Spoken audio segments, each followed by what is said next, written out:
funky on me today. Oh, Baggins was been playing Pragmata. I've been interested in that game. He has said good things It's very about it. pragmatic. Yeah, I've heard it's good. I've heard it's fun. It looks fun. The thing that I haven't played it. The thing I was most like iffy on is like, could that kind of gameplay really work? And he says sounds like I'm quiet again, huh? I don't know. Let me see. Hold on. I will jump in and do a sound test. But no, the thing I was most iffy on is like, could that style of gameplay really work? Because I don't know. Testing. It was just one of those things, and he swears by it. Says it actually just really works. Yeah, Lunasar is basically a mute. Have Lunasar and Pirate. Could you two go back and forth real quick? Let's make sure it's not me just being too loud. Okay. Testing my volume. Your volume is way out of line. Actually, it sounded fine to me, but, just had to say something.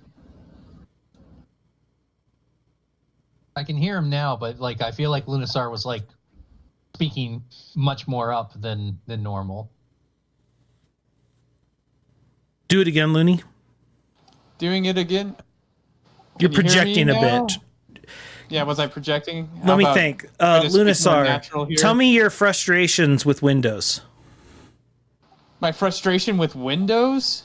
Mm-hmm. He doesn't have any. I thought you wanted me to be more muted and not overly animated. Because you got to stop. He's got to stop Windows at some point, garbage. though. Why would you set him loose? I just wanted to see if it was going to stay consistent. I did try Omarchi today, and I just don't know if Hyperland's for me, man. It takes a bit to get used to. I enjoy it, but I understand if it's not for you. Some of us just handle Arch a little better than others. Around. Oh, are you bragging now? I'm told I'm supposed to, but I just don't really feel it. But I feel like I have to. What are you bragging about? So apparently, because I'm in an Arch, what's the word, fork or whatever? I don't know, of Linux. I'm apparently supposed to Arch base of Linux. I'm supposed to brag about it for some reason. I just know this in the Linux community is some sort of stereotype you're supposed to play with, and I don't know enough to understand it, but I just feel I have to make people happy. I've done the whole Gentoo bootstrapping thing before, so that's about as high a cred as you could get. Not that I do that anymore, because that's crazy to keep doing that. And I 100% know exactly what you're saying and understand. Well, all right, we're already over time. I think it's you pull your stuff by, right? You compile the source code to install. Gotcha. Everything. Okay. Well, we gotta get started because we're already over time. So let's do this.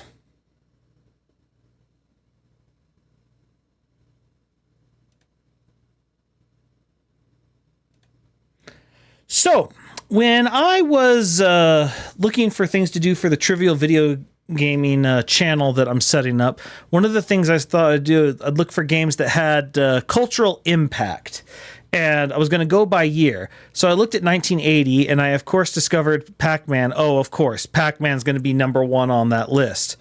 That's not surprising. Yeah, it's not surprising at all. What was number two on that list, I was very surprised by, because number two on that list was a little game called Rogue.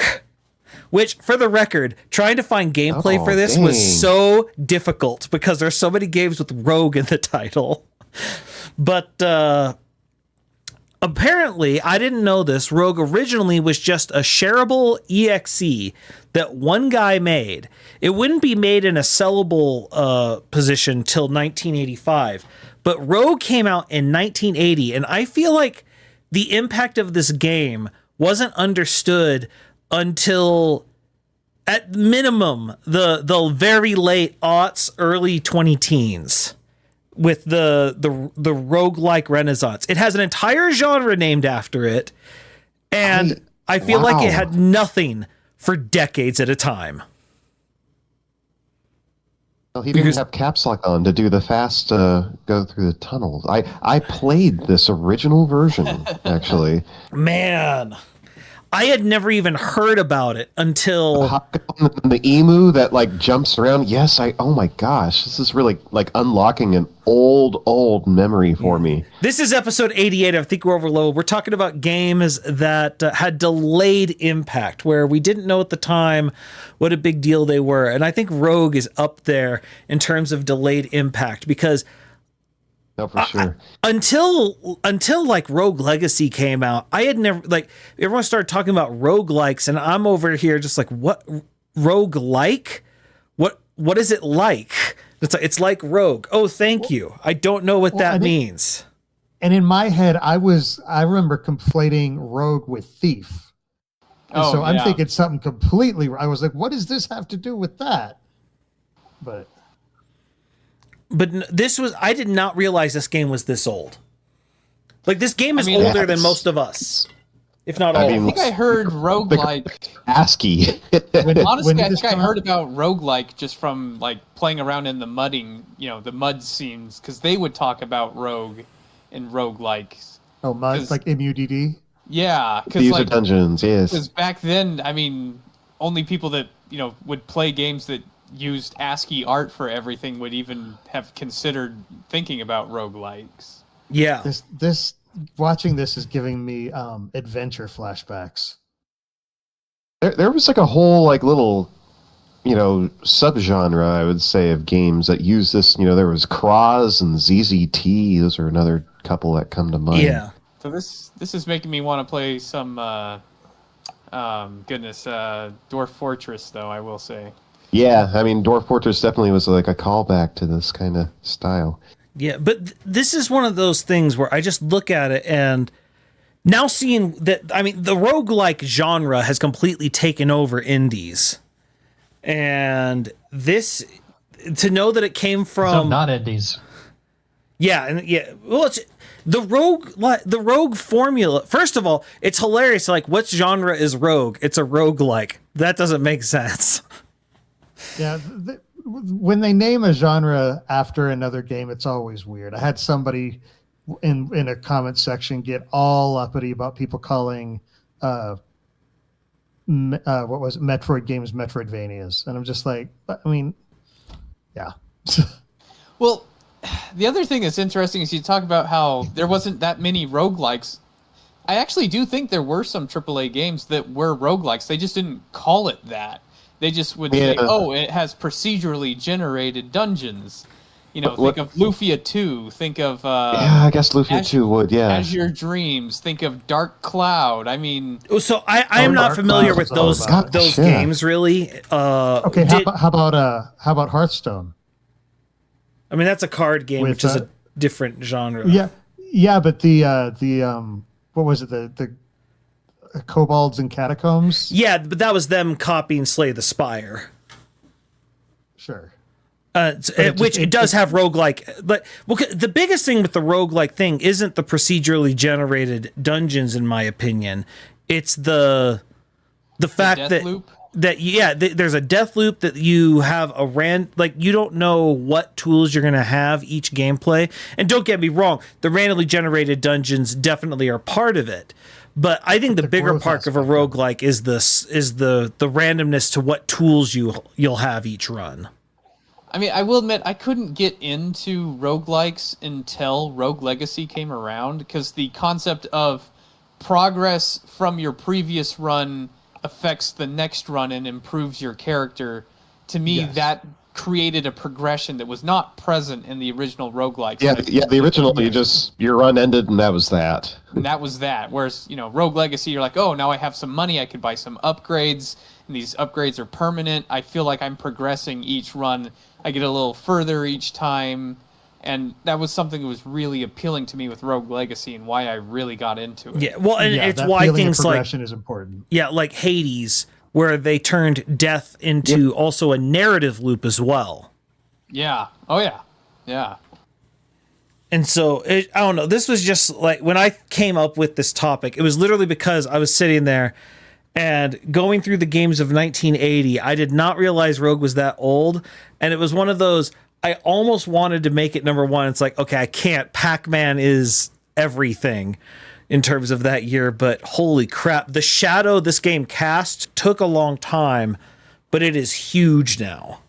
Yeah, It's my a dad. larger shadow than Pac-Man, honestly. Yeah, my Yeah. dad brought this home from work one day on a 5-inch floppy. That's how I remember it. Ooh, 5 inches. Well, Yeah, and yeah. that- what you Those just were said. the days, man. Oh, those were so terrible, though. How much did those hold? Like Like- 200K at most? Yeah, not even a meg, I don't think. Yeah. Yeah, no. The smaller ones are the ones that are like, dude, this thing has over a meg. Whoa, that's awesome. And Yeah, it's smaller. the three inchers had like 1.2 or 1.3. And now we have I forget. gigabytes on 1.44. things smaller than a stamp. Yeah. Looney, what you just said about I just blanked on what you said. The footprint Poppy? or the mark that The Pac-Man, shadow. the shadow, like comparing it to Pac-Man. That's a really interesting point, and it kind of shows how it fits in here, because Pac-Man for a long time was the shadow to cast. You know, because Yeah. that's what video games were for a long time, was just this go in, try once, and come out. And honestly, there's a little bit of that even in Rogue. You know, you're seeing it. It's just required you to have your own computer. That was the thing. Like Pac-Man at least Yeah. was at an arcade. But what I'm saying is, like, there's an aspect to that. Just like if you look at it, the control scheme is kind of similar. You know, just like that's what Pac-Man kind of created, is just this. You know, you go out, you move around, and you try and collect things. And this took a step from that, but then it branched off and became its whole own thing. And like you said, is now casting a bigger shadow, because what Pac-Man did kind of has faded away, but what Rogue did has branched off and evolved into something entirely different. I remember I Yeah. learned the word quaff from this game. Oh, yeah. I think I learned that from Well, Final Fantasy One from Castle, Didn't Final Fantasy One also use Quaff Potion as well? possibly. Or was it one of the NES RPGs definitely used the word quaff? I feel like that was Dragon Warrior. Was it Dragon Warrior? I'm not 100% on that, so if I'm wrong, blame Splice, but I think it was Dragon Warrior. I don't think it was a Dragon Warrior 1, but it may have been in one of the later ones, because drink was one of the options, I think, in I'm trying Dragon to Warrior. remember. No, no I do quaff remember for you playing then. some old school one that used quaff. I'm just trying to think what it was. You cannot get E-Flask. Okay. So another one that I wanted to bring up, and this is specifically because Pirate's here. It's a game that, so sometimes games just, you know, the reason they don't have their impact is it's just not their time, which I think is, Rogue is an example of that, where, Well, I just want to say really quick, Rogue, the barrier to entry was incredibly expensive. No matter how primitive this thing Yeah. looks, at this time to have a computer that could do this cost thousands. And Well, this is you had to pre-inflation. you had to know a Inflation today would guy. be like 10,000. You had to know a guy. I mean, like that. My Yeah. dad was the only way I learned about this, because Yeah, you had he to knew. know a guy who would He give knew you a guys. copy, and you had to have $10,000 in today's money worth of equipment to play it. It's crazy. yeah. I don't know. I don't think our computer costs that much, but yeah, I'm not sure. I don't know. mean, my, For inflation. I was playing it late. I mean, I was playing this in the early '90s, to be fair. But Okay. well, I'm just thinking like the computer my dad got like in the early '80s. I think he spent like 3,000, which in today's money would be close to like 10,000. Jeez. yeah, Crazy, just crazy. Yeah. never obsolete. Good old e-machines. Well, okay, so but that's an example of, it's just this genre, it's just not its time. Like you're pointing out, there's equipment issues, there's a barrier to entry, and all this other stuff. There's other games who, Pac-Man's just a quarter at an arcade. yeah, other games, their problem is their competition. In 1999, a game called Half-Life came out that kind of took the PC gaming world by storm, but it wasn't the only game that came out at that time. But unfortunately, it was eaten up by Half-Life's giant shadow. And that game is System Shock 2.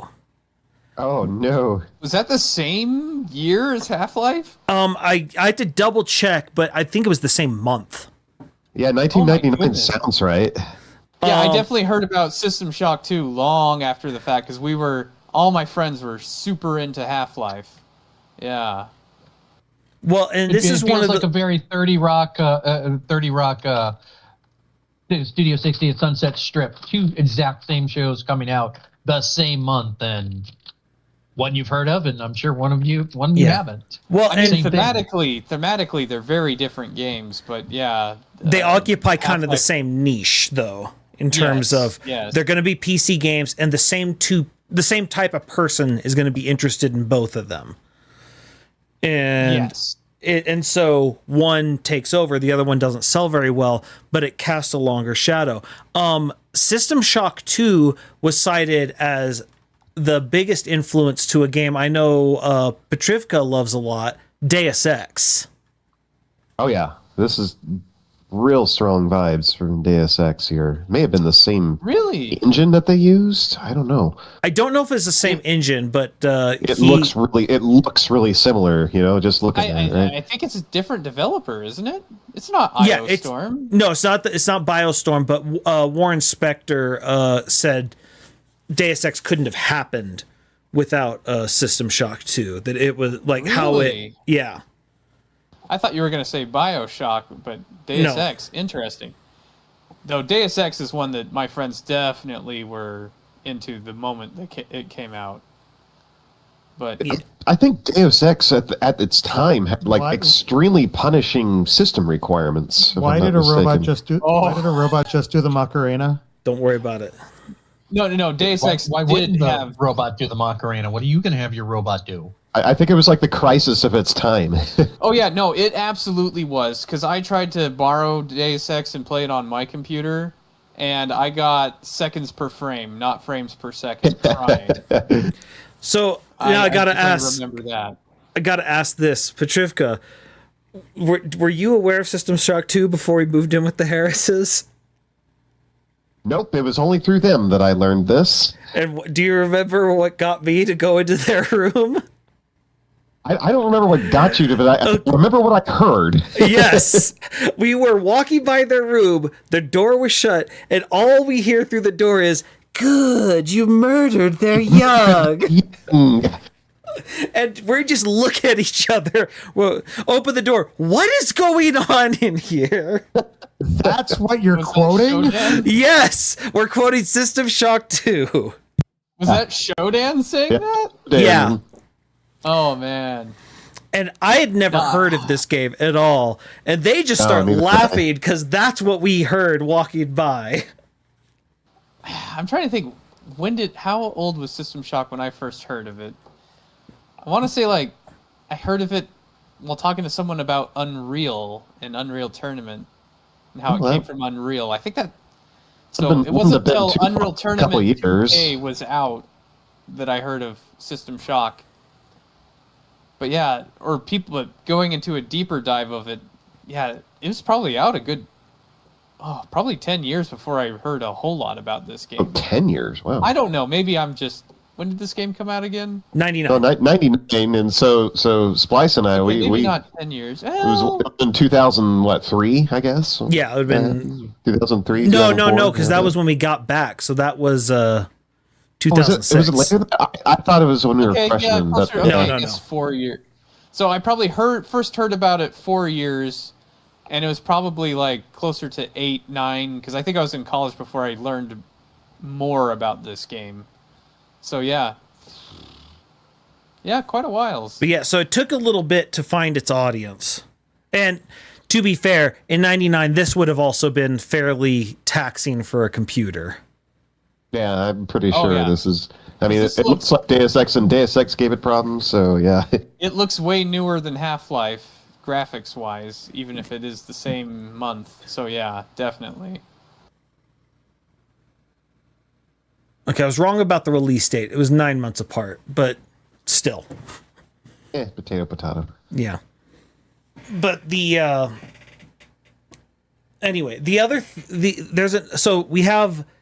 That one of the other ones I want to talk about, and this I'm going to need to lean on Kami's side a little bit, is a game that just, for whatever reason, didn't find its audience till later. Now, Kami's didn't suggest this, but this is one I found on a list that suggested it.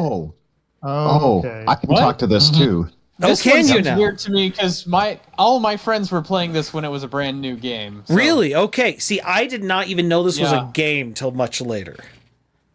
This is like Like- a remastered, nice-looking version. Yeah, I had Yeah, friends playing it when I was in high school, and then but I do remember when I got to college, there were people that were really starting to get into it.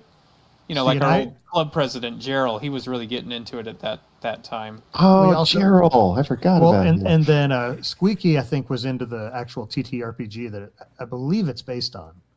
Yes, it is absolutely based on a TTRPG, also called Vampire the Masquerade. Yes. Which Vampire isn't the confusing Masquerade's at got all. Some weird. It has got some weird. Well, I mean, like that was White Wolf's MO. Like, so to give a little backstory on the game itself, Development hell for them. development hell, but it came from a group called White Wolf Entertainment who made alternatives to D&D and had their own quote unquote storyteller system, which basically was just a handful of D10s as opposed to your classic D20s, and everything was something to something. So you had Vampire the Masquerade, Werewolf the Apocalypse, Mage the Ascension, Wraith the Oblivion, Changeling the Dreaming, few others. Wow, But they that was really basically like the that formula. theme. Oh, Hey, it yeah. works.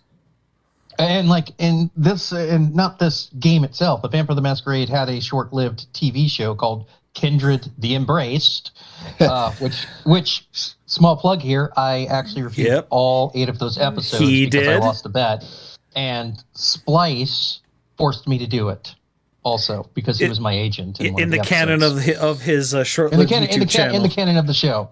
But this was like, at least from where I am, like everyone that I knew played the game, but everyone that I knew had played the tabletop game. Like we were all very into it. And so it wasn't until like maybe about 5 years later where like I had friends outside of the tabletop view and they were starting to play it. It's like, oh man, you were into this tabletop. Isn't this like kind of like this game?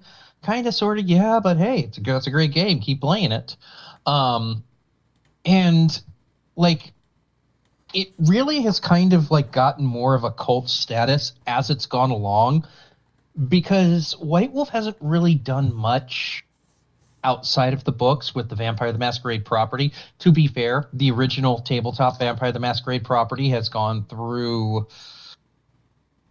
it's had a time, y'all. Like it's Well, it's a lot of been- tabletop stuff has. Whoa, Yes. maybe more so then. Like But yeah. it's Anyway, it's a lot. But regardless, this was, you know, it was kind of big amongst the people who would play it anyway because, oh hey, my favorite tabletop game got turned into a video game. But like it didn't really like take off until like later, and then there was like a remasters like 10 years after that. And then I think there was another remaster, like more recently, like maybe I thought they actually tried to make another game. Is what I they did. thought They did make another game. There is. It came out about a year and a half ago. It was called Vampire the Masquerade Bloodlines 2. And almost immediately after it came out, the publisher went and was like, yeah, we're going to do a 3, but it's not going to be anything like that. This game sucked. It was nothing like the original, and that's not what we wanted. It's like, cool, that really makes me want to buy this. And I haven't bought it yet. But like basically, it was just that was another one that was just stuck in development hell. Like they had been trying to get Bloodlines 2 out since 2016 was when I first heard about Bloodlines 2. When did the first Vampire Masquerade game come out? Was it like 2000? Yeah, and actually I realized I'm probably mistaken because if this came out late 2004, then that doesn't fit with what I was thinking in my timeline. So, happens to the best of us. There might have. yeah. So I did not maybe play the this game people- until much later than its original release, and 'Cause- part of the issue, what I understand, is like the game was kind of broken. I was going to say Yes. that. Yes, it wouldn't run. Yeah, You actually the only way to run it was to get a mods. fan-made patch. Yes, yes, I had to install mods in order to even get it to go. But So the real impact was to let us know how things would work with Bethesda in the future. One could argue that. But yeah, all I know is if this came out in 2004, then I guess, before I heard everyone talking about it, probably would have been 2006, 2007. So yeah, no, I take it all back what I was saying earlier. I don't think I played this till 2015. It was significantly later. I played it when we were at Rivendell. Okay. I haven't played it because honestly, I feel like it looks cool, but I just don't know if I'd like the content of it. All right, just to talk about its merits, it is a very it's a really good a immersive sim type. I think it'd be game. too dark for me. Is what I'm getting. Yeah. Sure. Yeah. No. It's very vampire-y. It's very. It fulfills the fantasy it's going for. Yeah. Yes, it's exactly what it looks like.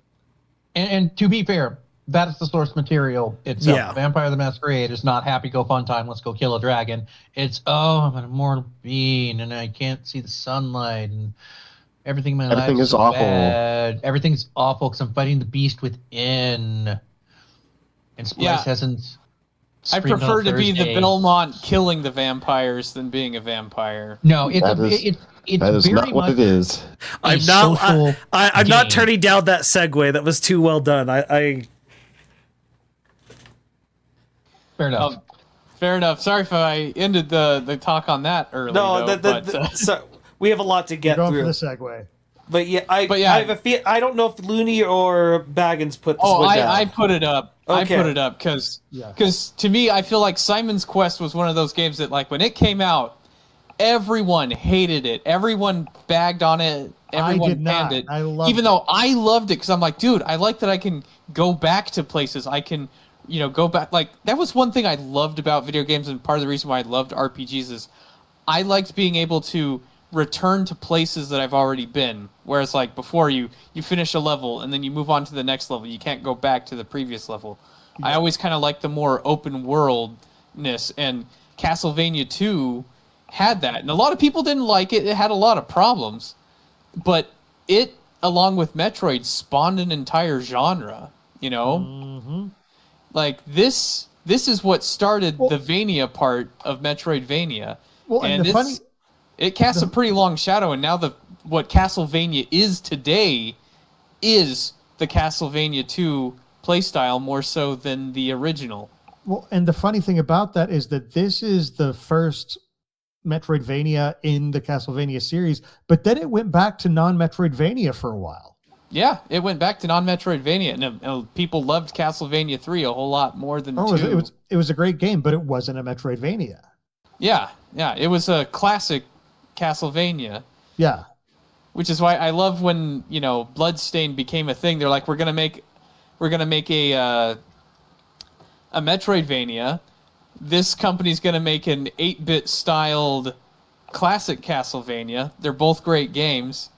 And then I think Bloodstained Ritual of the Night had been out for 5 years, and then they put out a DLC, and the DLC is styled after Castlevania 2 in every way possible, and I love it.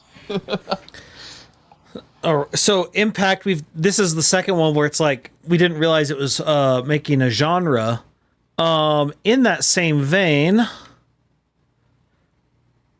Harvest Moon is one that I did not get at all. Still don't get. It is not my gameplay, but the shadow it casts is. I'm going to let Baggins go on because he can. I don't even know what Harvest Moon is. Dude, okay, so, I mean, though, for me, I just have to interject and say, I was waiting for this game to come out. It was one I'm its release date is this date, and I am psyched. I want it the day it comes out.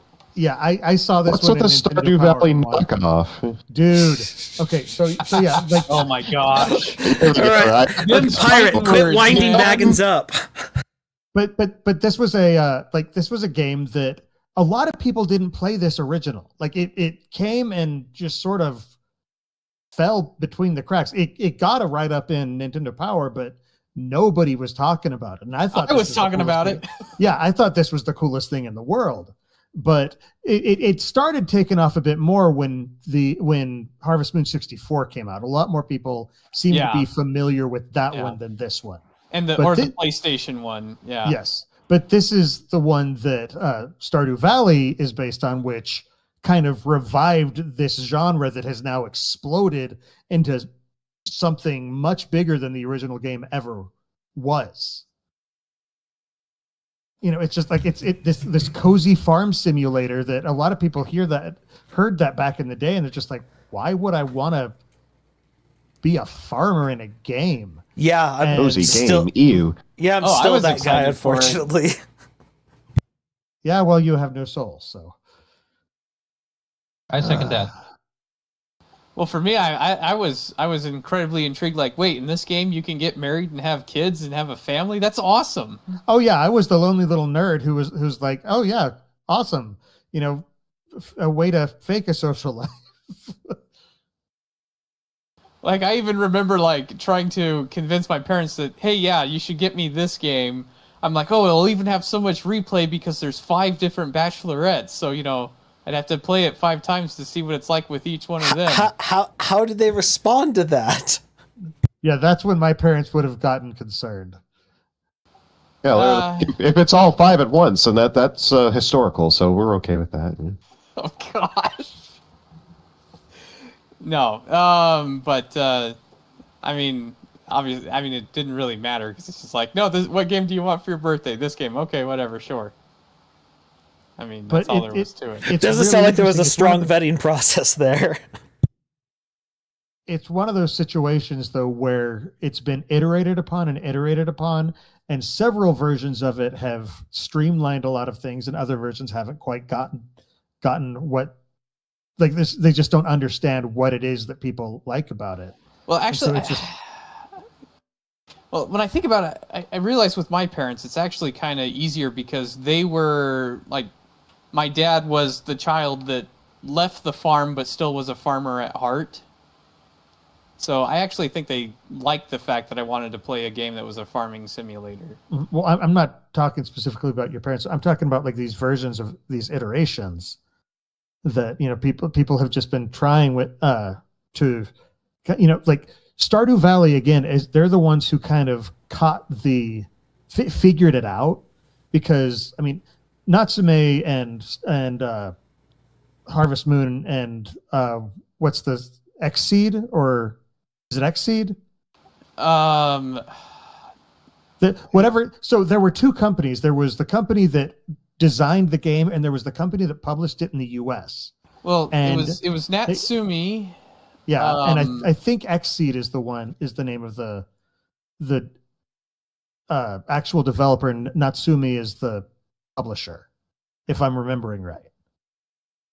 But anyway, at some point they kind of split off, and so now there is a series called Harvest Moon, but there's also a series called something of Seasons. Story of Seasons. Story of Seasons, which Story of Seasons is made by the developer, and Harvest Moon, that the right to that name is with the original publisher. And so they've kind of diverged. And honestly, in my opinion, neither of them has really quite gotten it since then. And that's one of the reasons that Eric Barone coming in with Stardew Valley kind of blew the lid off, because he figured out what it was that people were loving about the game. I'm seeing the developers being Amcus. And then the new Harvest Moons are Apsy Corporation, published by Natsume. Whereas Story of Seasons is Victor Interactive Software. Marvelous. That's the one you were trying to think of. Oh, yeah. Marvelous. Well, and Xseed is a subsidiary of Marvelous. Yeah, Xseed's the publisher for Marvelous, yeah. Mm-hmm. But like Marvelous owns Xseed. So. Oh, yeah. Oh, they did buy it. How about that? Okay. But no, this definitely, again, spawned an entire genre, although the genre didn't really take off till decades later. Oh, again. Yeah. Oh, yeah, when it was just this game, it was just a few people like, well, me and Baggins, honestly, that were big into it. We were the fan base.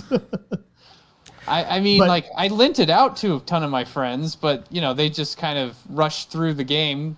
It's like I lent it to one friend. He's like, oh, I finished it. I'm like, how is that possible? Because, you know, I try to squeeze every minute as I can to optimize my farm.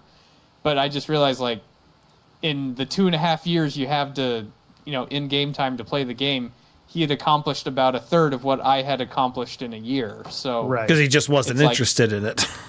exactly, he just kind of rushed through it. Well, Which, that's kind you of the know- secret of cozy games is you get what you put in. But again, you know, the series picked up a bit more after the N64 and then following the PlayStation version came out, and a lot more people picked those up. Oh yeah, But- my friends that weren't that into it loved the PlayStation version and 64 versions, and they even bought it. Yeah, Friends of Mineral Town was a great game. In fact, I'm trying to think, did I even have... Did I have my own copy of the PlayStation one? I don't Or know. did I borrow theirs? I got the wasn't there. PlayStation one later, but just because I didn't even know that there was I didn't get into the PlayStation until the PS2 because that was the first Sony system I got. I mean, I played PS1 games at a friend's house, but one of the reasons I bought my PS2 was because, hey, I can play PS1 games on this, and so I almost used it more for that when I first got it. So we've discussed things that defined a genre. We've discussed games that got overshadowed by something else. I want to discuss a game that I had heard nothing about, and then I feel like all at one moment, the internet wouldn't shut up about this game and how revolutionary it was, and I'd never heard of it. I want to talk about freaking Shenmue. Shenmue's an interesting one. I have absolutely no opinion on this. I don't really know much about it. I bought the Shenmue 1 and 2 pack on the PS4 and Shenmue 3 on the PS4 because it finally came out, but I actually haven't played them yet at all. So, but maybe expound a little bit. Why does this game get held up, but in certain circles, so highly? I don't know. I mean, the circles... I actually don't know, but it was enough. But they talked about it enough that I decided to buy the re-release on the PS4 when it came out. It was on the Dreamcast. So Yeah. there's its first problem. That was Well, it was already a niche there. It was supposed to be like the Dreamcast RPG, but it's not a traditional RPG at all. It's, I don't know, it's almost like a martial arts cozy sim. But it's martial also arts like- and cozy Yeah, shouldn't don't- belong in the same sentence, but it does. Well, and then on top of it, I think the bigger Walking thing, it simulator was sort my of, vibe. yeah, it was, but it sort of, one of the big things is like, everyone could, like, you could go through anything and like every drawer was lootable, and like it was just like it was a true open world game kind of before that era. And I don't know, I just remember the internet like, oh my goodness, Shenmue. And I'm like, what is this game? And why won't everyone shut up about it out of nowhere? But this is just one that I just remember. I still don't think anyone played it, but it somehow had a great impact somehow, and I never understood it. Now, I want to go to a different one as well. We've had a lot of positive here tonight. Hey, Kamizite, do you want to talk about why you put this moment here? Oh no. I don't have a phone. And he might have had to step away. So for those of you who are audio only, this is the Diablo Immortal announcement, something that three of us here were technically there for. Although none of us were in that crowd, I'm here thankfully. too. Sorry, No worries. No, we were in a side room. Yeah, I put this on here for two reasons. Number one, I guess I also, because everything else I put on this list was kind of taken off, misunderstood the assignment. But It happens. for two reasons this is here.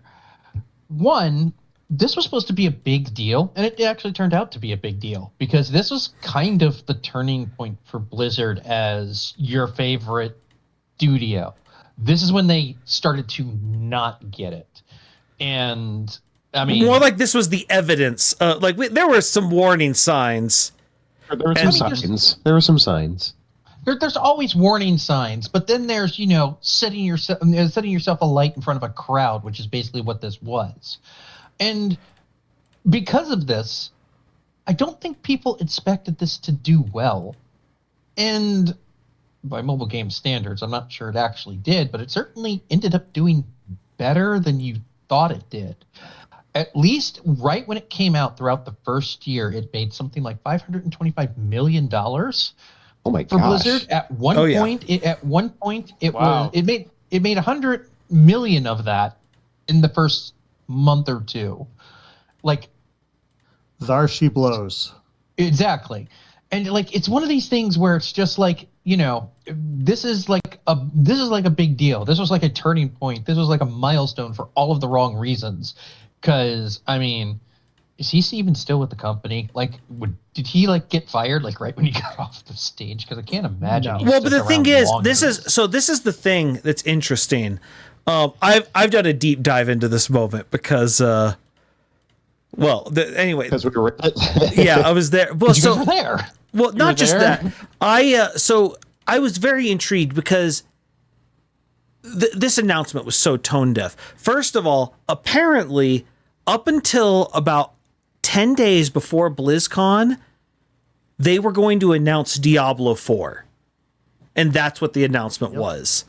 And then, Which is why everything was Diablo themed. yeah, and so when they decided, you know what, we're going to be too far away, we just can't do it, they pivoted to what was supposed to be and something else, which was Diablo Immortal. And which was because now imagine you announce Diablo 4 and you're like, and also we're gonna have a mobile game so that you can play on the go while you're waiting for Diablo 4 to come out. Much more palatable. Yeah, that would've been so much better. Oh yeah, much better. But suddenly this It is would've- their it would've big felt like announcement. gravy. Exactly. Well, that's the thing. This was the gravy, and instead of giving us mashed potatoes with some gravy to make it even better, they gave us a bowl of gravy and said, "Eat up." Yeah, and the other It wasn't even thing, good gravy. It was like, you know, off-brand gravy. yeah. Well, then Yeah, the it other, was, well, I mean, yeah, Walmart instant gravy. and then just on, a packet, not even Yeah. prepared. and then on top of all that, it is very clear Instant gravy. these guys who went up there were not prepared, which this is their PR team's problem in terms of this is the issue with having your developers also be the guys making the announcements is you don't have a nice smooth PR person who's gone through proper communications training and knowing how to message stuff and being confronted by fans that they thought would be interested in this product and instead were very disappointed and coming at them with such beggars like, is this an out of season April Fool's joke? Well, I mean, it was the thing was pretty brutal. You could actually hear the air leave the room. Yeah. If you were watching it live, The vibes were not good. no, it's like, ooh, I think they're turning on him. but yeah, it's like Blizzard didn't realize that not all developers are Chris Metzen or Ben Brode. Yeah. You know, I mean, like, they got some gold in those two, and it doesn't apply to everyone. Well, and even though this is a weird concept, sometimes it's important for your PR person to not know as much about the product as the developers of the products themselves. Well, I mean, the because other then you problem ask with them this is that, you know, this just wasn't like a product that was worthy of the spot it was given. No. Like you don't main stage your mobile game, especially This was the when headline you know announcement. exactly. This was the headliner. This is like I'm trying to think of like something. This is like better than Ezra going on before the Stones or going on after the Stones. Like, it's just no. This was never going to be a good thing. And quite frankly, their PR department should have been fired immediately. Not because they didn't know the product, but because they let this happen. They should have known this wasn't going to be bad. The irony is that they laid off a ton of PR people shortly after this. I don't think that was irony. I think that was well earned. Well, no, it wasn't. They were just laying off a bunch of people. The irony of your statement. Oh, okay. But I mean, like, again, it still made them a ton of money, despite the fact everyone in the community, which shows you the remarkable spending power of whales who just want the digital shinies, but also, like, at the same time, this was, I don't think I can point to it because it was after this announcement where all the bad stuff started to happen, and it just was dominoes after that. It was promises that stories, the stories about developers, the misbehaviors, the promises that were not kept, and like they've only recently started turning it around, or at least the Overwatch team has started to turn around because Marvel Rivals came last year and was literally just taking their shares by quarterfuls of percentages at a time, and then finally they're like, okay, we give up. We're not going to call it Overwatch 2 anymore. It's going to be Overwatch again, and we're going to give you heroes again, and we're going to give you story mode. We know we said that before, but please believe us this time. Come back. Trust me, bro. Trust me, bro.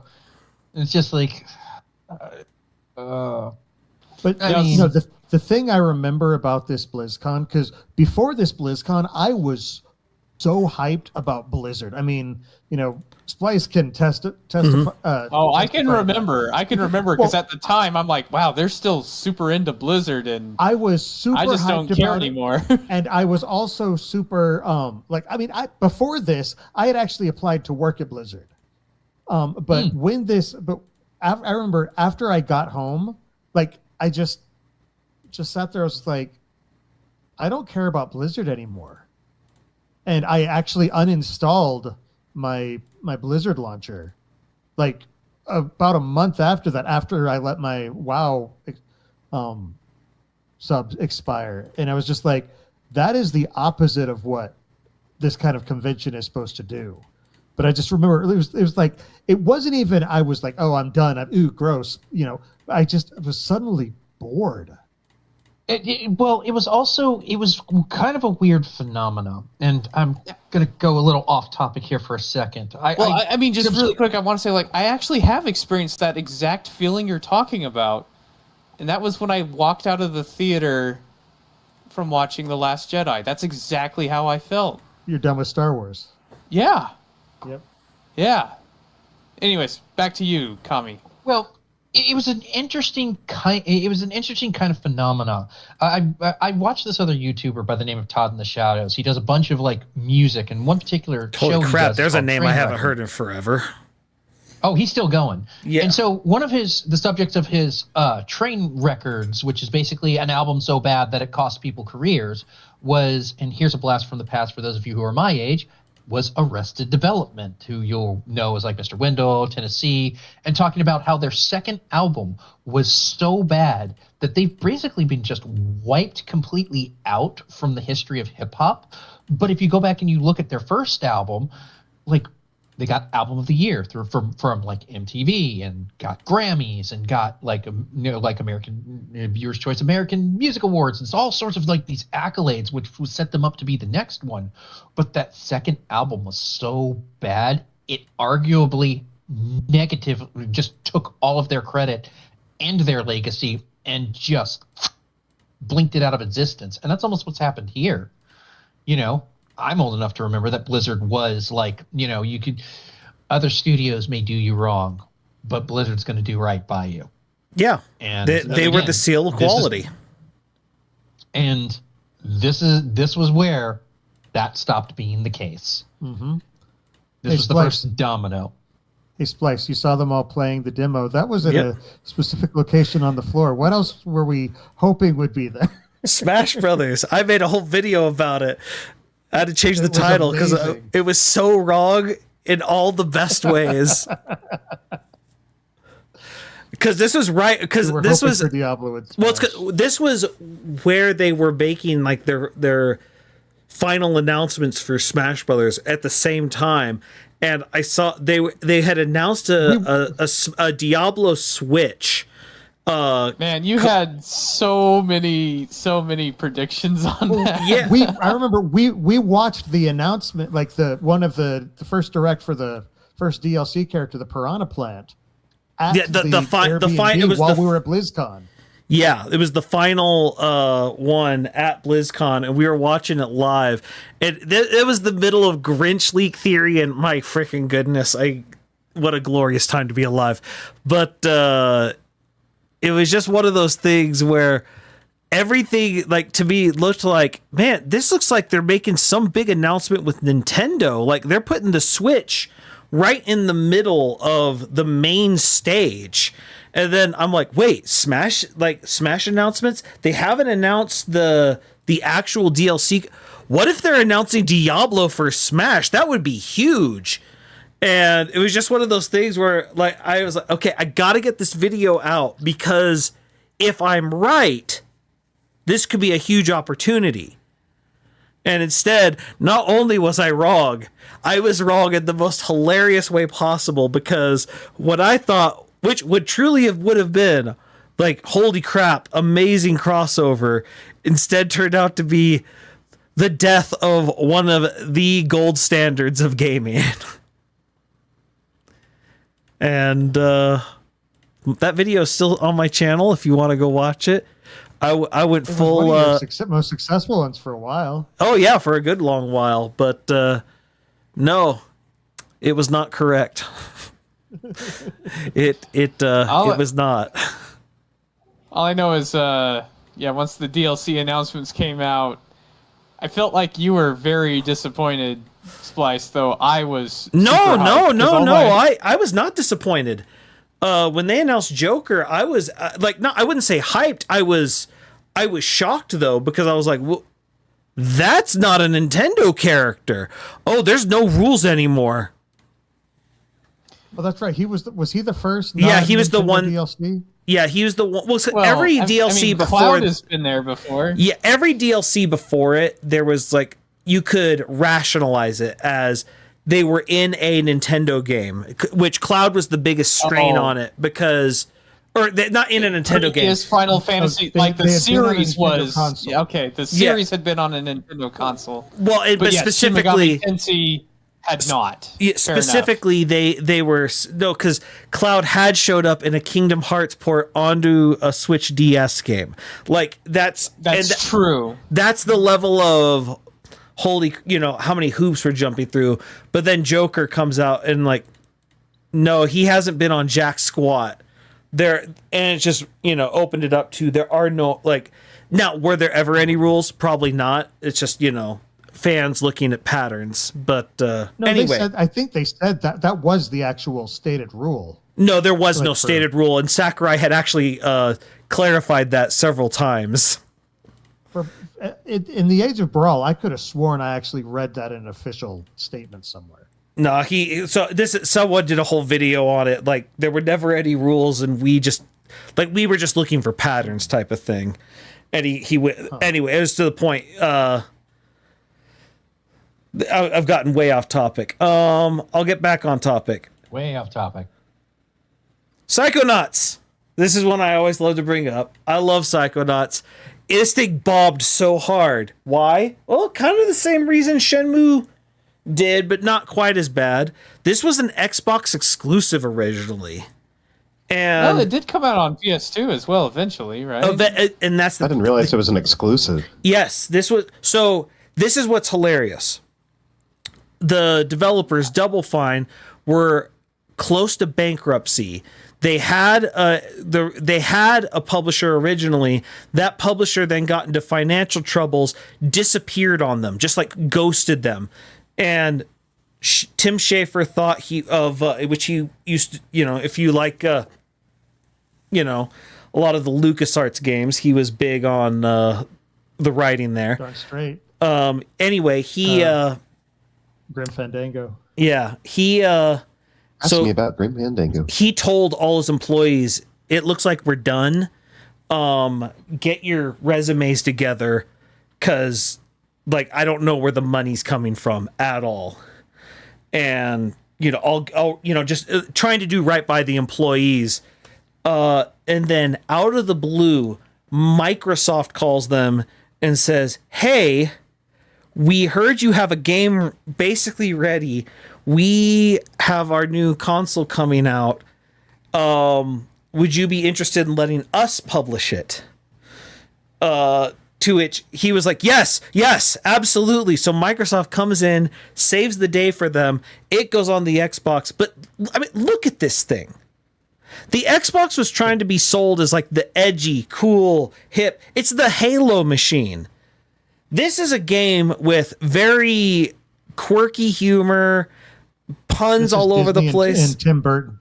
Yes, exactly. Very Tim Burton. Voiced by Invader Zim. Yeah. This is not an Xbox game.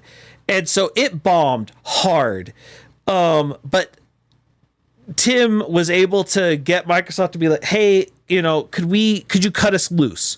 We think we might be able to get Second Life on other things." And they said, "Yeah, you know what? Let's do that." And so Microsoft cut them loose. They made the PlayStation and the PC port, and the PC port was the big deal because it was on Steam specifically where it took off. Because I played it. Yeah, and it took off enough that they were able to get a sequel. Well, during the sequel, they used fans to get the seed money. They got a publisher, and then that publisher ghosted them. And Tim thought they were going to go under.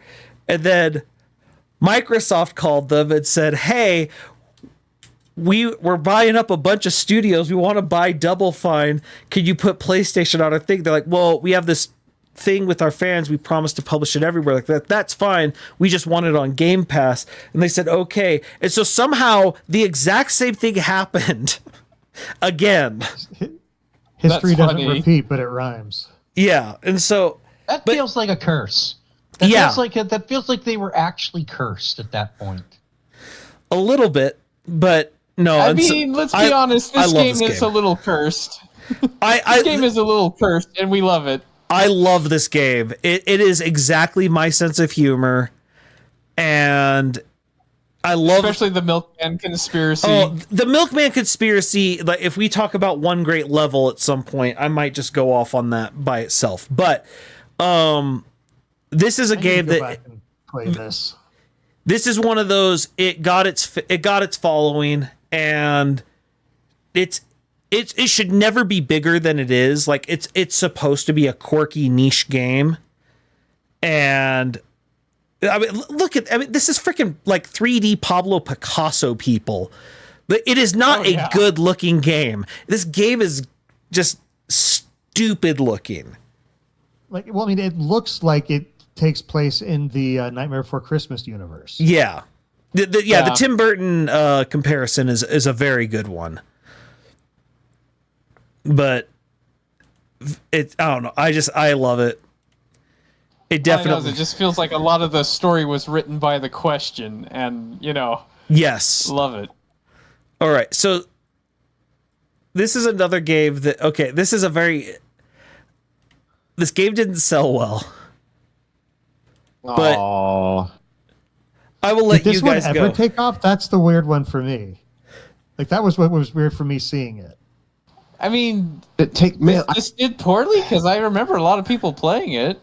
But did not sell well. Sorry.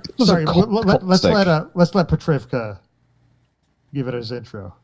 Sure. I mean, this was a PlayStation 2 title, wasn't it? I mean, crap! One of the first games I ever bought for the PS2. Yeah. So I didn't play it until it came on Steam personally, but so I played a little later than it originally came out, but I had only heard good things about it. Everyone's like, "Oh, this is like one of the best games you've never played." Beyond good things about it. And they were Beyond right. Evil things. And they were right. It was a fantastic platformer, and it just did not get mass appeal. Yeah. No, that was a travesty because I love this game. You and I bonded over talking about this game. Yeah, this was such a fantastic game, and like they had like different, they had different sequences. They had a little bit of racing, they had a little bit of platforming. They had a little bit of something for everyone, and we were promised a sequel, which is totally boy. still coming. We're still waiting for that one, right? Oh my gosh. The sweary monkey. My goodness. No, it's good. Yeah, the sequel's going to be Duke Nukem forever. I think their vaporware period has exceeded Duke Nukem Forever's time period by this point, because Duke Nukem Forever actually did produce something. I mean, it was terrible, but they did have something. Yeah. I'm trying to remember. Did you introduce me to this game, Baggins, or was it? I may have. Or was it another friend before I met you? I'm not sure. Either is very possible. Because it was either you or the same friend that introduced me to Prince of Persia: Sands of Time. Okay. Another phenomenal I game. can't remember. So why did this game not get its audience, you think? It's quirky, it's weird, and it didn't get a lot of promotion. I saw this I think I just randomly bought this at a game store. Who was the dev for this? Who was the studio? It was Ubisoft? Man. I mean, it's someone that definitely had the firepower for marketing, but they didn't market it. I just remember finding it and being like, I have no idea what this is. I'm intrigued, and I think I got a deal on it. And so I was like, sure, I'll buy it. I mean, I think that they probably knew it was going to be kind of niche. Because this game, let's be honest, it is kind of niche. It's original IP, right? It wasn't. Yes. It was a swing. Well, and it's such a weird collection, but it's such a personality of its own because of that. Yeah, so because it's this is the same platformer, but it's like you take pictures, investigative reportings. That's right. There was the camera aspect, man. It's been a minute since I played this game. But this is the thing. All the pictures where you're collecting animals. It's got a collectathon aspect to it, and this weird storyline, and it was fantastic. But the thing is, quirky games in this era, this is the same era as Banjo-Kazooie, but Nintendo saw Banjo-Kazooie and promoted the crap out of it. This was a little bit after Banjo-Kazooie. Yeah, but was later. But that's my point. Is quirky later. games like this had been successful.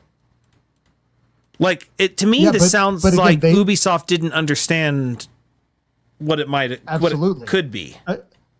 Again, they didn't really promote it. And the other thing is, I remember as I played it, I was never able to really pinpoint what kind of game it was because it was a lot of different things. Yeah, it's all over the place, and it didn't really lean hard into any of them, but it did a passable job on everything, and it had this irresistible charm to it.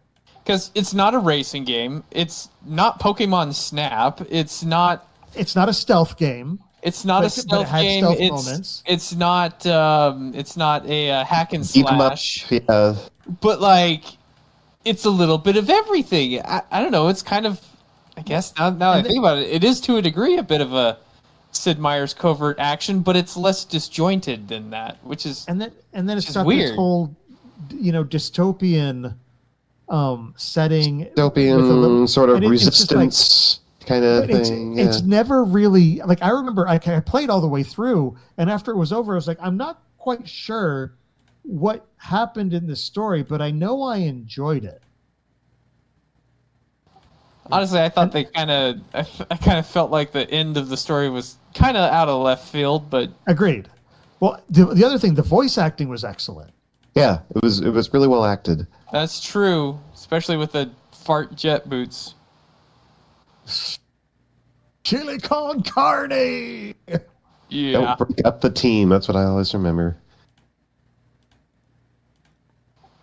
Yeah, this and is every dungeon crawl. The guy in heavy armor that's practically oh yeah, he's brains the paladin. addled crazy. Yeah. I loved that guy. He was my favorite. The crazy Yeah. paladin. Yeah. But yeah, this is just one of those. I always hear about this one, and mostly as jokes of good Beyond Good and Evil 2 just around the corner. This game would fit really well in an episode that's just like the greatest games you've never played. Okay. Or the greatest games without a genre.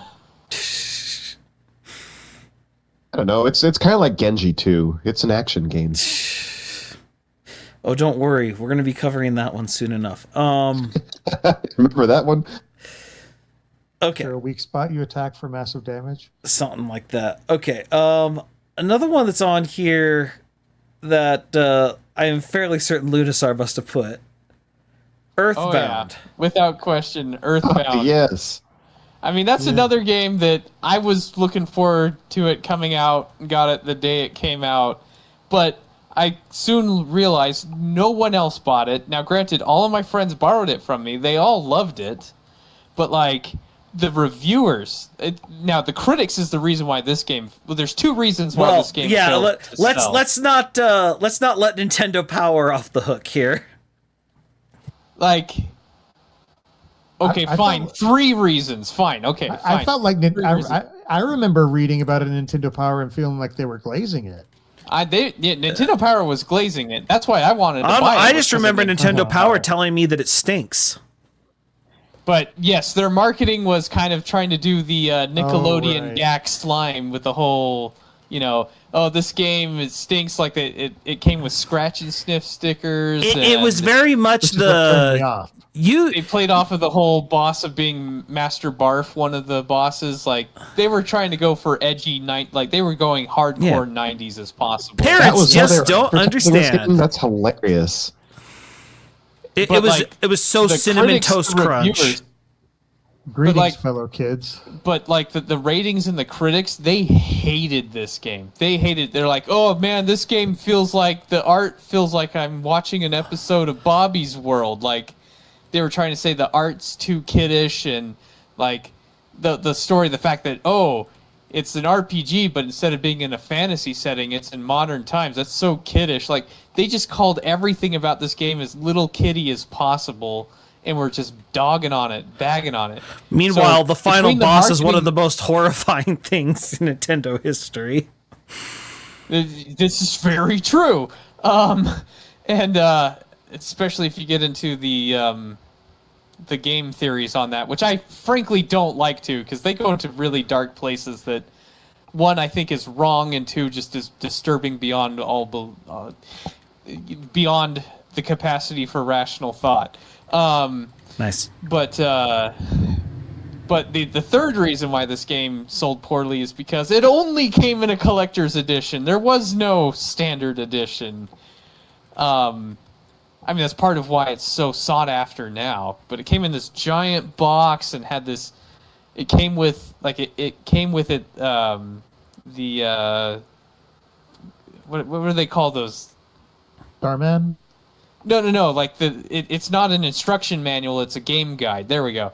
Yes. Like its instruction manual was a full-on game guide for the whole game, and it was made to look like an Americana travel guide. Like it was really, really cleverly put together, but they just pushed the cost of this thing so high because it was only deluxe editions being sold. But though I will say they did make a grave mistake in that guide that caused so many internet legends of how to get the strongest weapon in the game. And it wasn't actually until like the strongest weapon in the game, the what was it called? The Gutsy Bat? Could be. Remember there was a Casey bat. Well, there was a Casey Bat, but you were guaranteed to get the Casey Bat. But the Gutsy Bat in the booklet said that it was dropped by the Kraken, of which there is only 7 of those total in the game. They do not respawn. There's a fixed amount of Krakens in the game. And so a lot of people would like reset to try and get it. And I even had a friend who's like, oh yeah, that thing dropped for me on the first time you fight that bot when it was a boss and not an enemy that you can fight 6 times. And I'm like, what? You're so lucky that you got the strongest weapon in the game halfway through. Well, it wasn't until the modding community went through, decompiled the game, went through the code, well, you know, what you get from the decompile, and found in the decompiled code, wait a minute, this isn't dropped by the Kraken, it's dropped by the Bionicle Kraken in the final dungeon, which is a boss that can infinitely respawn. I mean, not a boss, just a common enemy. And, like, really? It's like, holy cow. One, I now know that my friend outright lied to me. As if that never happened with video games back in the day. Quick question, though. How was it his first playthrough? How would he have known that, you know, is it possible there was a glitch there? Just playing devil's advocate. Well, I mean, now that the modders have, you know, torn through, you know, as much as you can with the game, I'm pretty sure it wasn't a I mean, the more likely thing is that a child lied because, you know, children do that. Well, yeah. I'll also point out that, you know, I famously told the story that I ended up with 99 economizers in Final Fantasy III because it glitched out. Well, that's not a lie, it actually happened. No, well, that's a known glitch, and I've known other people did it to my cartridge too. Like that's a known glitch. Okay, so you're saying that nobody else made this claim, and that's not a claim that can be substantiated by the community as a whole. Yeah. Okay. Yeah. That's fair. It's totally fair. So, but let's talk about its long-term effect, though. But that's the thing. Smash. Even though this game sold poorly, the critics hated it. But then once Smash came out, everyone was talking about this game. Everyone wanted to play this game. As I never heard of it until Smash Brothers. And then I'd never suddenly, heard of this. like, everyone wants to buy it. So many people borrowed it from me, and then it became a game that was worth a ton of money. Like, I used this, like, I finally sold it to get out of student debt, you know, to pay off my I didn't know student you'd loans. sold it. I did. I mean, granted, I didn't sell it until I had the virtual console copy, so I still have a valid license for it. But yeah, and I used the box to hold all my other SNES boxes that I had flattened and put inside the giant Earthbound box. But that's kind of how I thing is, stored everything. This is such a weirdly. God, I don't even know how to This game has a style all its own. Yeah, well, it's everyone unique. loves it now. Yeah, which, it was mocked mercilessly when it first came out, but now people love the style. It was like a easily 9 of 10 for me when I played it. So this is Nintendo's Pinkerton, is what you're saying. Well, but the thing is other than the critics, everyone to me, this is kind of the whole, like, the critics are out of touch with the actual gamers. Like, it started with this game. No, it must be the children. Because it's everyone who played it liked the game. They're like, wow, this is a really good RPG. Well, and it has the unique mechanic of it. I've never seen anyone else do this, where the numbers start going down with a ticker, and it's cool. But you no can one else stop it. Yeah. Yeah, you have time. You until it actually hits 0, you're good. In fact, that actually was part of the strategy, because there were a class of enemies that when you killed them, they exploded and would do lethal damage, and you learned after fighting them once, I have to kill this thing last, or else I'm doomed. The outside. Like, this thing is very outside the box, and it's very clear, for especially I think about it as someone who is, especially back then, critiquing games. You have to get through a certain number, and a game this quirky, like, how are you supposed to quantify anything that's going on? Like, this is just weird, man, and it probably turns them off real quick. Well, that, and also, this game, granted, we didn't know who Shiga Sato Itoi was at the time. Yeah. Because, that's a very famous Japanese, I don't know what to call him. He's kind of one of those, he's like a Japanese Renaissance man, as in he's got his fingers in all sorts of different pies. Yeah. And everything he touches turns to He's gold. a true auteur. He's a true auteur, yeah. Because I'm like, is he a writer? No, he's just Renaissance man, auteur. He's all over the place, and he made this, and I kind of love how it's this like it's this Japanese view of America, like 90s Americana, of atomic age wonderful. America. Yeah, well, I mean, the city is Great. Eagle Land. Yeah, I mean, it takes place in Eagle Land. Yeah, it's very much America, but I don't know. There are times where it's like, America, be the America that Japan thinks you are. Like, just do it. Like, it's great. Yeah, I don't know. Just everything's great about this game, and it's had a long shadow. That's I mean, goodness, Undertale was the inspiration for Undertale. It's still loved and smashed to this day. He's a very well-known. Actually, release it in America. I mean, goodness, Well, I was watching a YouTube video where it's like someone's wearing a shirt. They're like, "Oh, it looks like Ness. I'm gonna make an AI picture where I'm gonna throw a cap and a baseball bat in their hand and post it like, hey, I thought this was funny based off of what they were wearing." I watched a YouTube video where someone did that today. Like, it has a very long shadow. Well, and then the meme that has come of Release Mother 3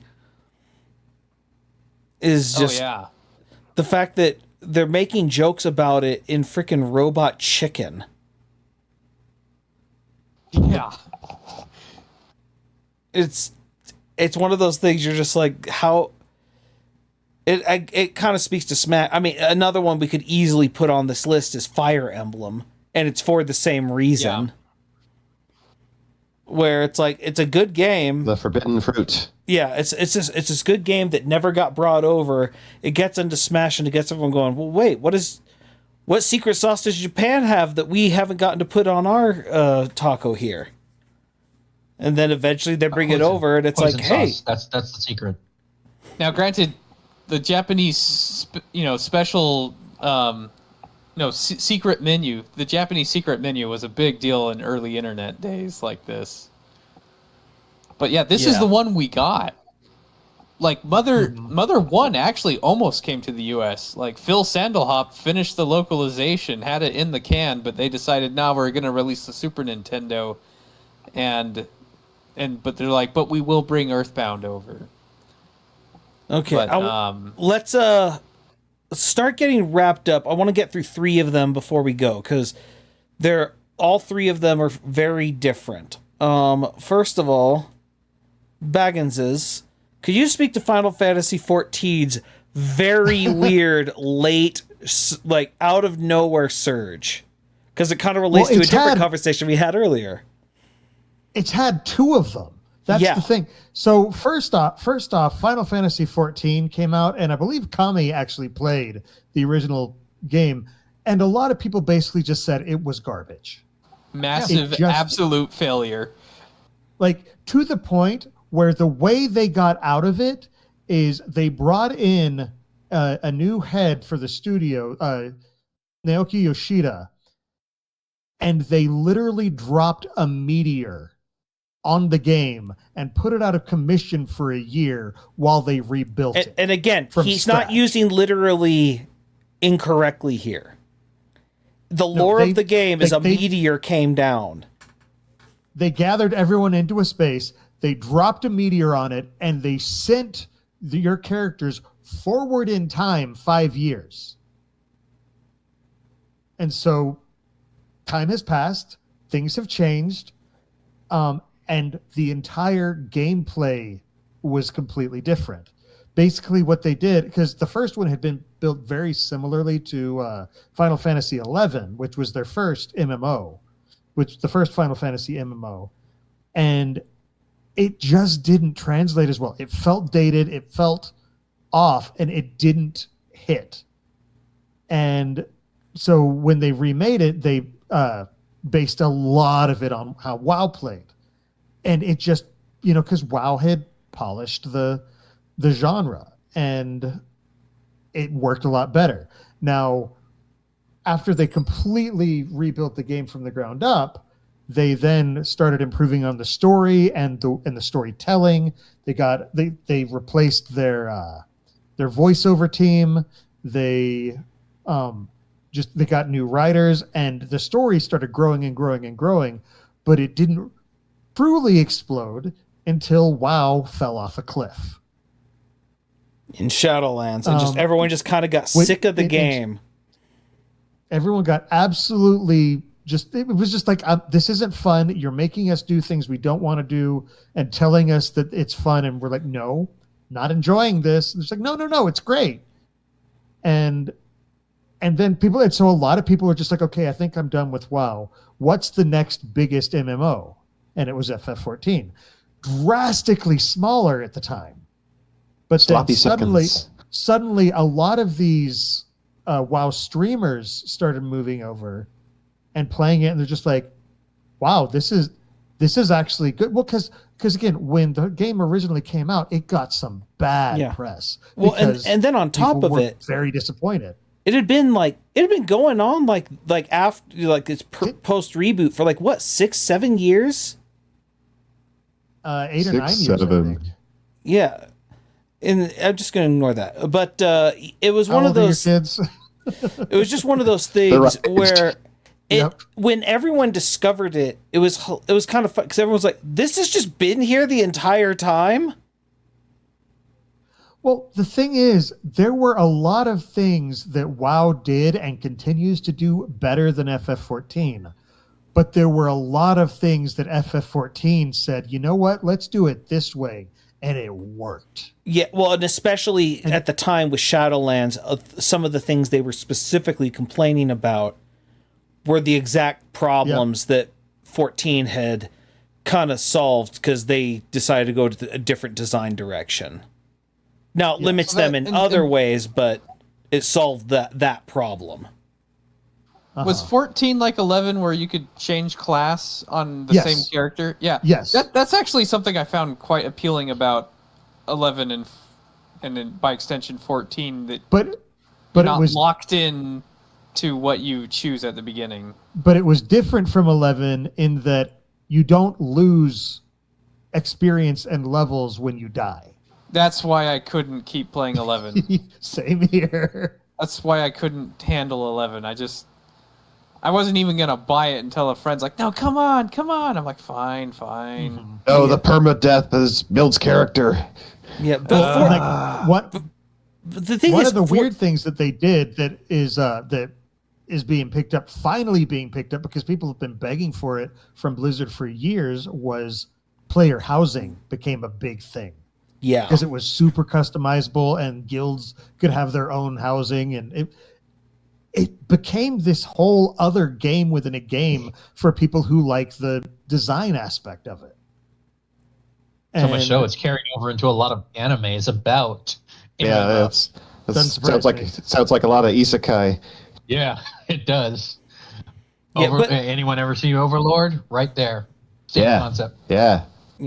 But this is just one of those things that it's very different from the other ones we discussed, because this is the live service era where suddenly someone can fall off and it leaves a door open for someone else in a way that just didn't exist back in the day, because the concept of a living game wasn't a thing.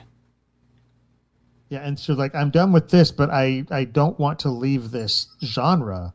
What else can I find to fill that gap? Yeah. All right, so I want to discuss two more before we head out. Here's one that completely Oh, I did put this on here. Awesome. No, you didn't. I did. I thought this game did gangbusters when it first came out. This is time. I mean, man, I loved it on the PC. Here's the booklet that came with it and everything. It also found new life after Mass Effect, though. I would also... Wait, what? Really? Yeah. Before really. the biggest thing with this one... To me, I'm trying to think of why, yeah. Because to me, everyone I knew is like, oh, Mass Effect's going to be cool. I'm like, oh, so they're making a follow-up to Knights of the Old Republic, but their own IP. That's cool. I mean, that's pretty much what it was, but that's why you went back and it got a second life to go play the OG. Well, I mean, exactly. I don't know why Splice put it on here, but I know why I was going to put it on here. So the reason I was going to put it on here is this thing got second life when it came to Steam specifically. Yes. because and I could tell you exactly when, because I had only heard of the game and some people liked it, but I just always assumed, oh, they like it because it's a Star Wars game, and people like Star Wars. I didn't know really anything about it. And then one Christmas I went home and I had a crappy laptop and nothing to do because I was still at college, so I actually had a Christmas break and not overtime to work. But and I'm like, crap, well, I can't really play anything on this. And then I looked at the Steam sale, and on sale on Christmas Eve for 99 cents was Knights of the Old Republic. And I'm like, man, that thing came out on the Xbox. I bet my crappy laptop can play at least this. And this game for 99 cents is up there. Sale. Yeah, well, yeah, and that's I think I bought it on the same one because it's like I have a physical copy, but man, physical copy's kind of a pain on the PC now. Well, and I remember that Christmas sale. That was when the Steam Christmas sales were amazing. Yeah, I mean, this is easily 80 hours gameplay, and for 99 cents, goodness sakes. Easily 80 hours on your first playthrough. Yes. Because you had to do a light side and you had to do a dark side playthrough. Now, I put it on here I was going to put it on here for a much different reason. Okay, what was your different reason? It got a second life as Steam. But, look. Did Steam fix the memory leak? I'm curious. Yes. Yes, it did. Good. That was a part of the remaster. But I put this on here because while it did you're not wrong, it did gangbusters. But, again, like you all said, this is a Star Wars game. It was always going to do well. But this also redefined that genre. Because up until this one, it was Final Fantasies and stuff like that. BioWare's real, yeah. The Western RPG, yeah. This was BioWare announcing, we're here, and we're going to be here for a while. Oh, but only for a while. We're only for a while. But they used the whole 3.5 system in the background, and just, they pretty much are the progenitors for how social interaction came into game, because they were the first one to kind of do that decision tree that you would do in its manner. While they probably weren't the first one that did upping your stats and your abilities and stuff like that. Well, Knights came out before this, but that was a very D&D coded. Yeah, but you know what? You have a good point, though, because this is kind of this and Neverwinter Nights, I guess, a combination of the two. That's what killed the Infinity engine, and made the Western D&D styled RPG be 3D instead of the 2D of Baldur's Gate, which don't get me wrong, I love Planescape. The Infinity engine's great, but yeah, these games, this and Neverwinter Nights, killed the Infinity engine. Exactly, and I would started argue a new thing. Because Neverwinter Nights was also on the on the third edition, third edition stuff. But it took what Neverwinter Nights was, which that's a third person top down isometric turn based combat thing, and brought it into a more action based IP that everyone knows and can get behind, and just. And you didn't have to see the dice rolls, which some people couldn't deal. But this is what basically became the blueprint for what we see in RPGs in modern times. Yeah, it is. Yeah. Well, it wasn't Mass Effect, Dragon Age. It wasn't the first game with Baldur's Gate 3. Yeah, all of them. It wasn't the first game with an alignment, whole system. But it really did lean into it. Mm-hmm. It definitely is the one that popularized it. Uh-huh. So this one and Fable are the two that kind of. Yes, Fable. Yeah. But I would argue that it was Fable. Again, it may have done gangbusters, but its impact was far-reaching, even to today. They're still doing that remake, right? I keep hearing it's all over the place. Who knows? It's in development hell. They're going to do a joint release with Beyond Good and Evil. Sure. Okay. All right, one more, and this is a very different one to bring up because when I played this game, I beat it, but I just thought it was nowhere near as good as its predecessor. I didn't pay attention for a few years. I come back, the internet is holding it up as like the greatest of all of its series. We are, of course, bringing it up I know what you mean. Majora's Mask. I saw this. well I put said. this.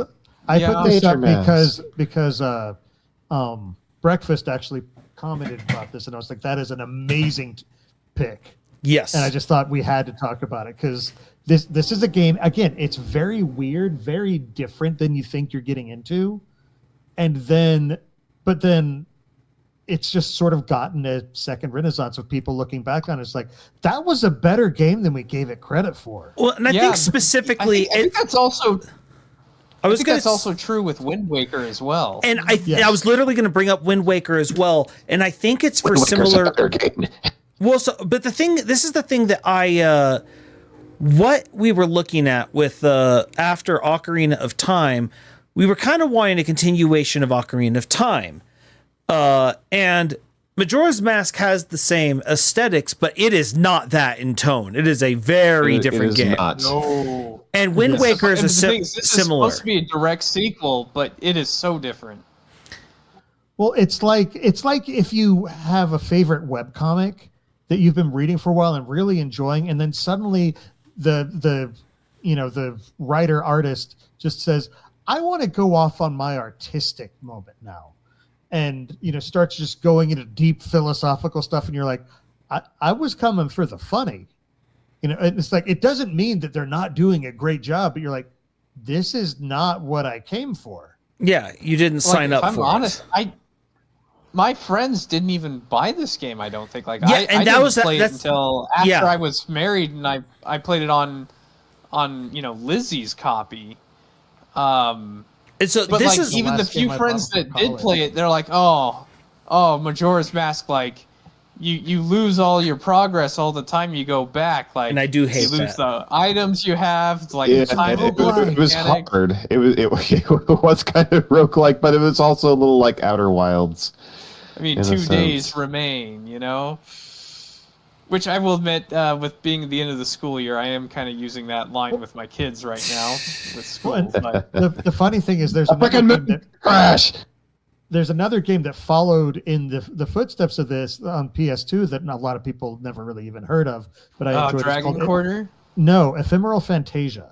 Oh, okay. It played on the exact same trope of you're looping through the same 3 days, and things that you do, if you can get certain checkpoints, it'll affect things and shift things.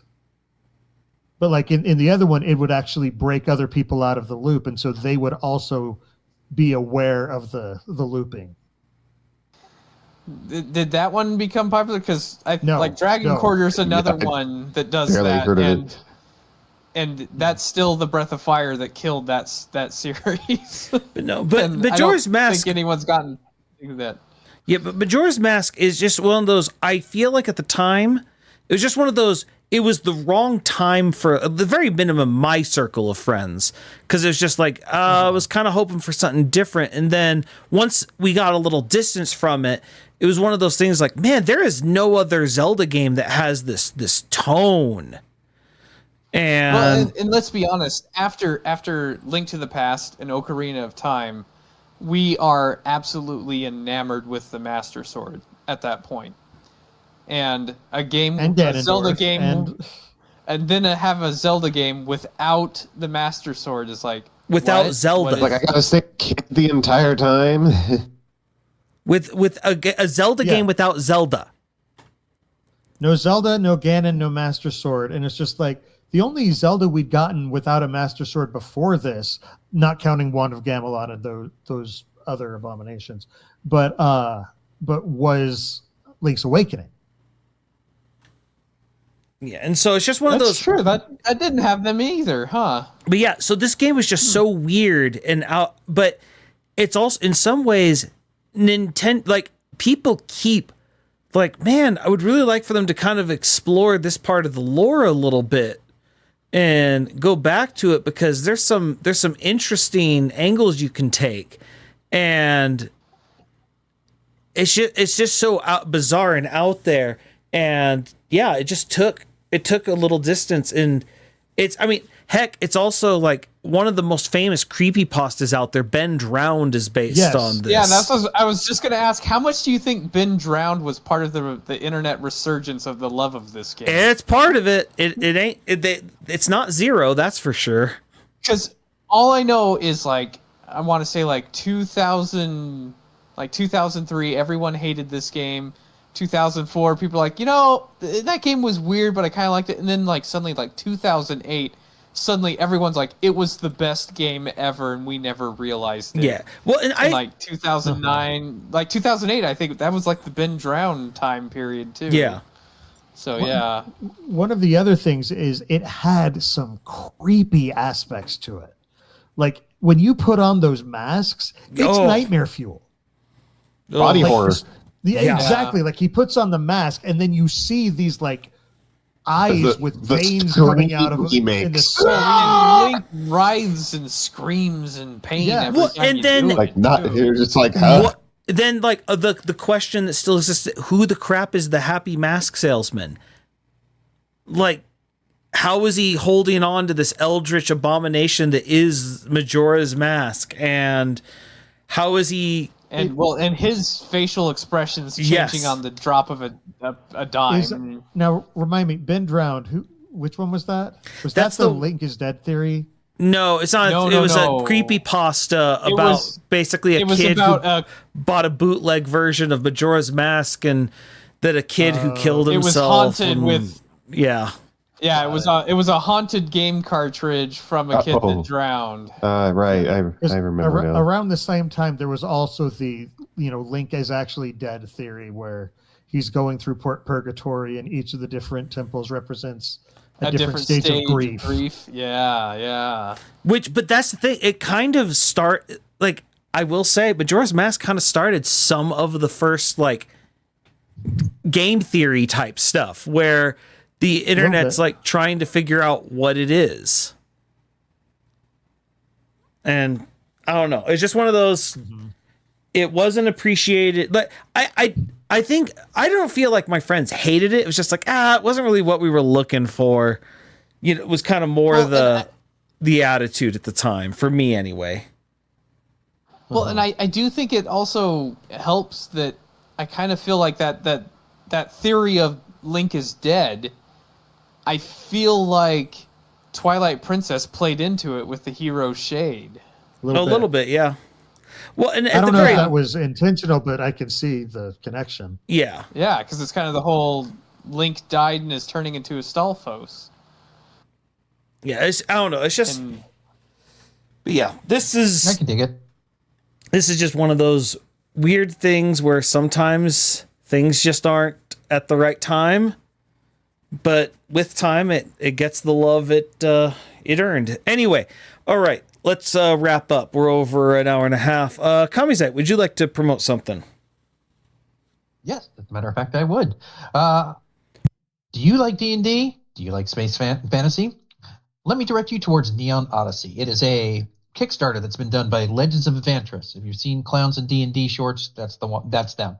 They have put together about 1,400 pages that they are trying to kickstart and doing rather well with. If you want to check that out, go ahead and do that. What I'm actually promoting is the launch video for the Kickstarter, which I've put in the self-promotion.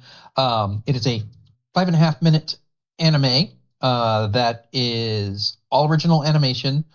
Also, an original song by The Midnight, also called Neon Odyssey. Go check it out. It tells a better story in 5.5 minutes than most animes do in an entire season. All right. Lunisar. I'll promote Lizzie's stream as always, because if I don't, I will have you guys absolutely crush me. Actually, I can't think if there's anything else. I've been promoting Metaphor, and it's a great game. All I have left to do in that game is to defeat the New Game Plus boss, and that's it. All right. Petrivka, do you want to promote anything? If you haven't yet, see Project Hail Mary. It is great. A maze. It is. Yes. Maze, a maze, a maze. All right. Bagginses. I will promote an old SNES game that it's another redheaded stepchild, but I still love it myself, and that is The Secret of Evermore. I've been playing through it again recently, and just it's a weird game that Square made, like it was Square of America made. There were a couple of those that came out in the 90s, and this is one of them, and it's just a very strange game, but it's got its own weird charm. Best video game doggo. Yes. Well, I don't know if best, but very good one. All right. And then I'm going to promote next week's episode. We're going to be talking about, and Mithril Zenith is going to be kind of leading this. We're going to talk about Age of Empires and how it kind of changed things for RTSs afterwards. So that's what I'm going to promote. And also twitch.tv/splicestream. I don't know. No, I'm going to say it is the best doggo. I mean, it goes from being a timber wolf to being a cyborg robot. Okay, someone write that down. That's a future episode. Best doggo. That could be a whole thing. Yeah, that's a whole topic by itself. Write that down. Dog meat for life. Just saying. Dog meat. In light of that, I think we overleveled.